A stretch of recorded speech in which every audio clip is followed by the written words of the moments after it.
달러의 위상이 점점 낮아지고 있다는 거거든요. 근데 지금 그거 자체가 도널드 트럼프와 미란 보고서 그 위에 있는 세력들이 시나리오 플래닝을 하고 있다는 거, 달러의 힘을 빼고 있다는 거죠. 네. 그럼 이렇게도 질문 주세요. 그러면은 비트코인으로 미국의 국가부채를 해결하는 거 아닌가? 그러니까 한마디로 이제 법정 통화, 실물 경제에서 보이지 않는 경제로 가고 있는 과정이에요. 그러면서 달러의 힘을 빼고 있고 그들이 어떻게 국가부채를 해결할 것이냐. 아까 게리콘이 말했던 그 전 세계를 아우르는 암호화폐가 뭐가 될지를 생각해 봤을 때 저는 그들이 쥐락펴락할 수 있는 중앙화된 성격을 띈 코인이자 암호화폐로서 이 금융 시스템에서 매우 큰 유틸리티를 가져갈 수 있는 XRP라는 코인이 매우 확률이 높지 않을까.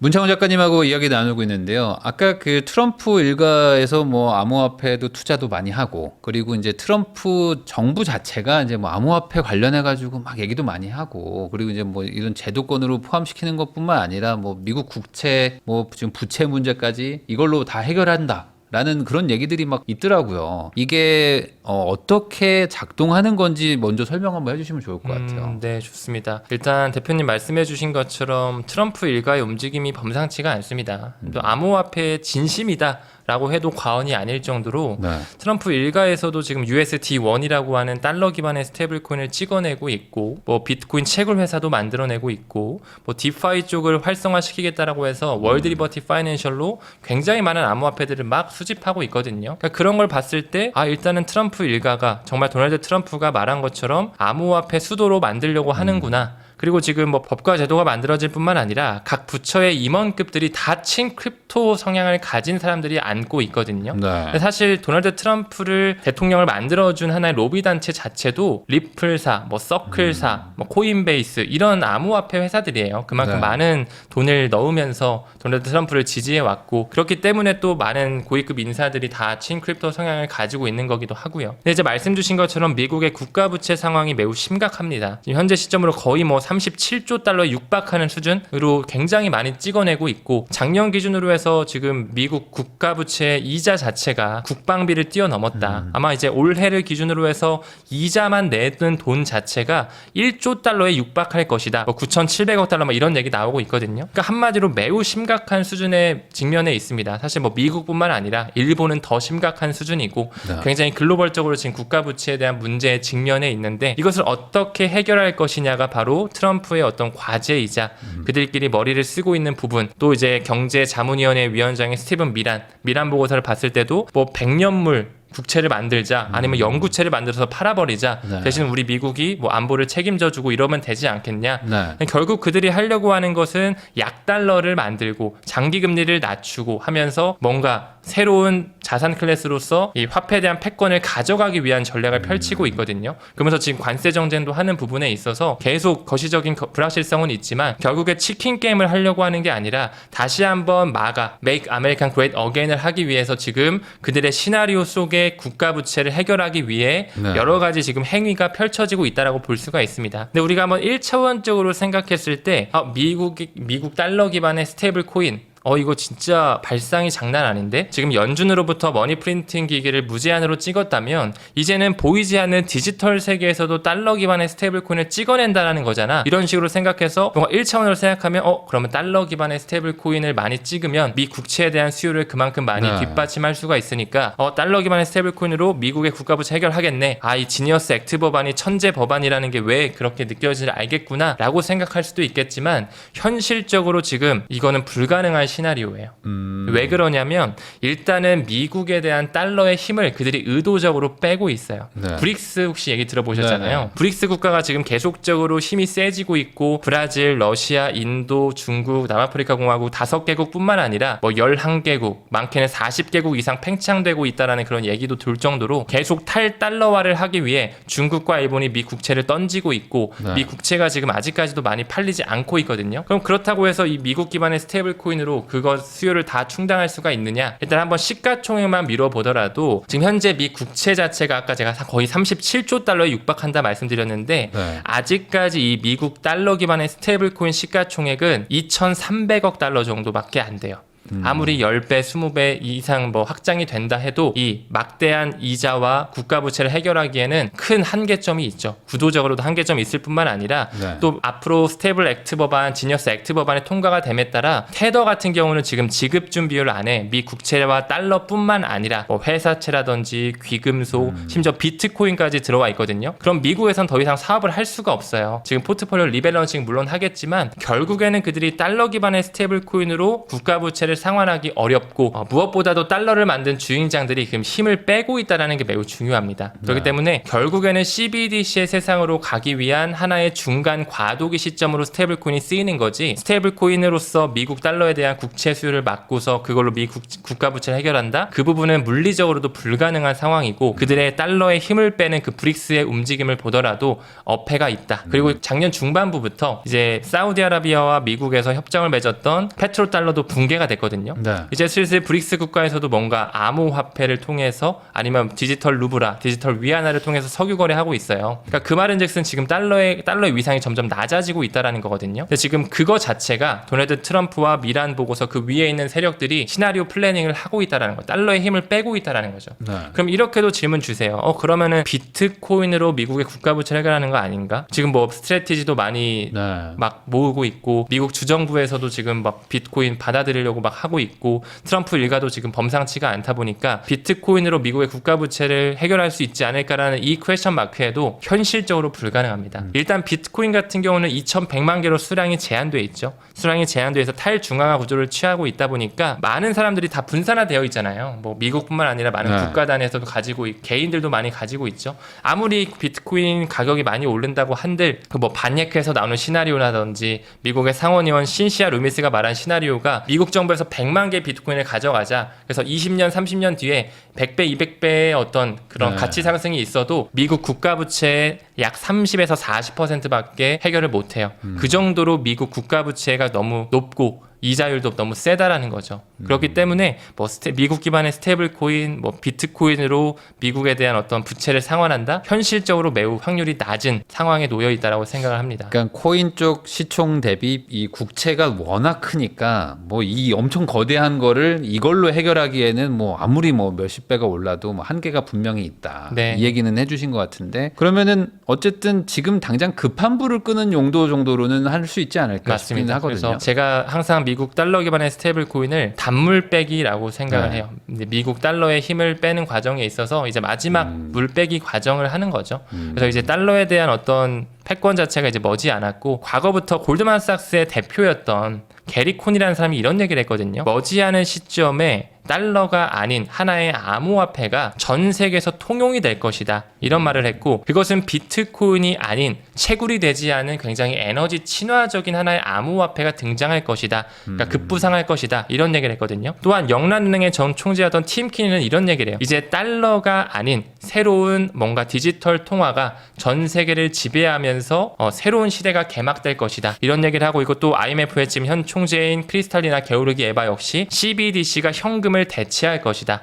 뭐 세계 경제 포럼의 아젠다만 보더라도 CBDC 스테이블 코인 시대가 점점 다가오고 있다. 마땅한 법과 제도가 필요하다. 그러니까 한마디로 이제 법정 통화, 실물 경제에서 보이지 않는 경제로 가고 있는 과정이에요. 그러면서 달러의 힘을 빼고 있고 그들이 어떻게 국가 부채를 해결할 것이냐. 아까 게리콘이 말했던 그 전 세계를 아우르는 암호화폐가 뭐가 될지를 생각해 봤을 때 저는 그들이 쥐락펴락할 수 있는 중앙화된 성격을 띈 코인이자 암호화폐로서 이 금융 시스템에서 매우 큰 유틸리티를 가져갈 수 있는 XRP라는 코인이 매우 확률이 높지 않을까라는 생각을 하면서 리플 빅뱅을 사실 쓰기도 했거든요. 네. 그러니까 이런 부분은 조금 더 시간이 많이 걸릴 거라고 봐요. 최소 2030년 그 이후가 돼야 되겠지만 충분히 XRP를 활용해서 그들이 미국에 대한 국가 부채, 아예 그레이트 리셋을 만들 수 있는 그런 시나리오 가능성 저는 열고 있어요. 그러니까 이게 국채가 워낙 크니까 지금 부채도 워낙 지금 부담되고 이자도 높으니 어떻게든 이자 그러니까 이율을 낮추고 그러려면 약달러로 가고 네. 하면서 이제 급한 불 끄는 용도로 지금 쓰고 있는 거지 이거 자체로 이제 빚을 갚거나 하기에는 좀 무리가 있다. 네, 맞습니다. 다만 이제 말씀하신 것처럼 어찌 보면 세계 이제 단일 통화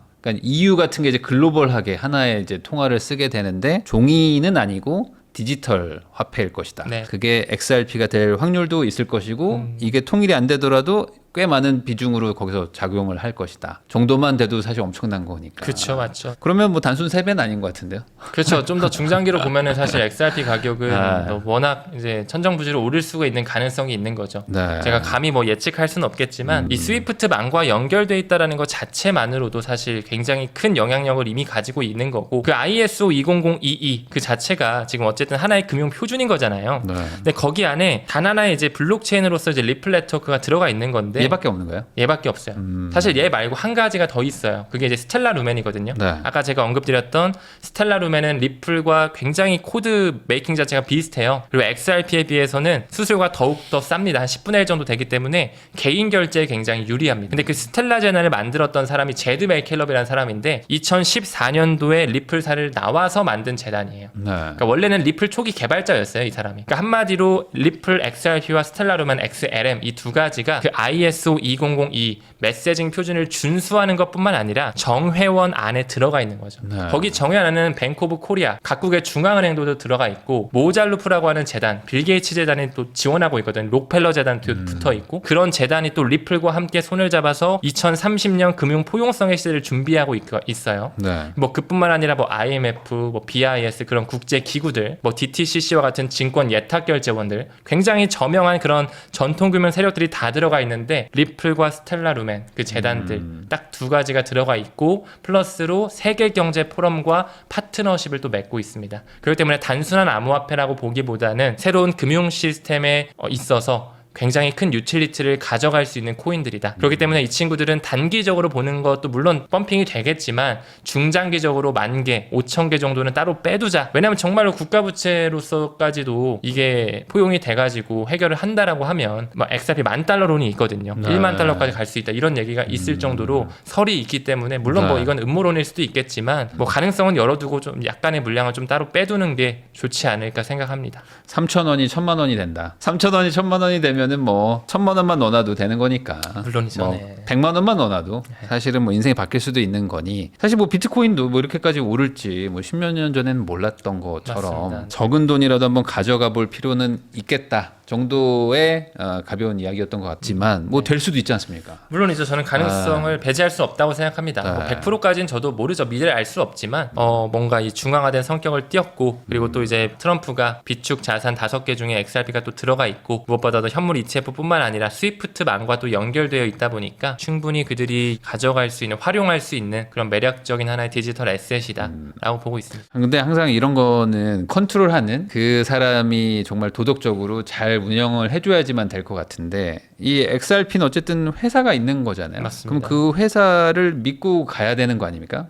크게 맞죠, 봤을 때는 그쪽에서 어떤 도덕적인 문제가 생긴다든지 뭐 그런 리스크는 분명히 좀 있겠네요. 상존을 할 수 있겠네요. 그쵸, 뭐 XRP 코인 자체가 중앙화된 성격을 띈 코인이다 보니까 리플사에서도 실제로 물량을 굉장히 많이 보유하고 있거든요. 한 42% 정도 보유하고 있는데 네. 뭐 쥐락펴락 할 수 있는 사실 포지셔닝이 되어 있죠. 네. 그렇다 보니까 리플사가 뭔가 이거 진짜 뭐 한탕 해먹는 거 아니야? 사기치는 거 아니야? 폰지 사기처럼 진짜 막 그렇게 하는 거 아니야? 그런 개인의 어떤 두려움이 있을 수 있죠. 아무래도 네. 그런 회사가 있고 중앙화되어 있는 성격을 띄었다 보니 근데 저는 그렇게 바라보기보다는 그 리플사가 가지고 있는 물량 자체를 국가부채를 해결할 수 있는 물량으로 좀 수합을 할 수도 있는 가능성을 오히려 열고 있어요. 네. 그리고 이런 얘기도 되게 많아요. XRP 같은 경우는 어쨌든 리플 네트워크라고 하는 특수 설계된 그 하나의 국경간 결제 솔루션으로서 XRP가 이제 브릿지 통화로 소각이 되는 건데 지금까지의 XRP 소각량 자체가 한 1,400만 개밖에 안 돼요. 총 공급량이 1,000억 개인데 1,400만 개면 퍼센티지로 환산했을 때 한 0.01% 정도 되거든요. 네. 그러니까 뭐야 지금 파트너십도 많이 맺고 뭐 국가 단위로 CBDC 손도 잡고 스마트 컨트랙도 들어온다라고 하는데 어떻게 이렇게 소각량이 작지? 라고 하면서 또 굉장히 부정적으로 생각하실 수도 있죠. 본인의 이제 선택이겠지만 아직까지 SEC의 어떤 법적 공방이 안 끝났잖아요. 아직까지 증권성 심의가 남아있는 코인이고 기관의 채택을 하려고 해도 수면 위로 떠오르는 상황이 연출될 수가 없기 때문에 굉장히 작은 거고 앞으로 법과 제도가 완전히 마무리되고 SEC의 소송이 좀 끝나게 되면 아마 좀 파격적인 어떤 뭐 파트너십이나 레거시 금융의 채택이나 큰 하나의 뭐 M&A 인수 최근에 뭐 히든로드도 굉장히 큰 돈으로 인수했거든요. 지금 뭐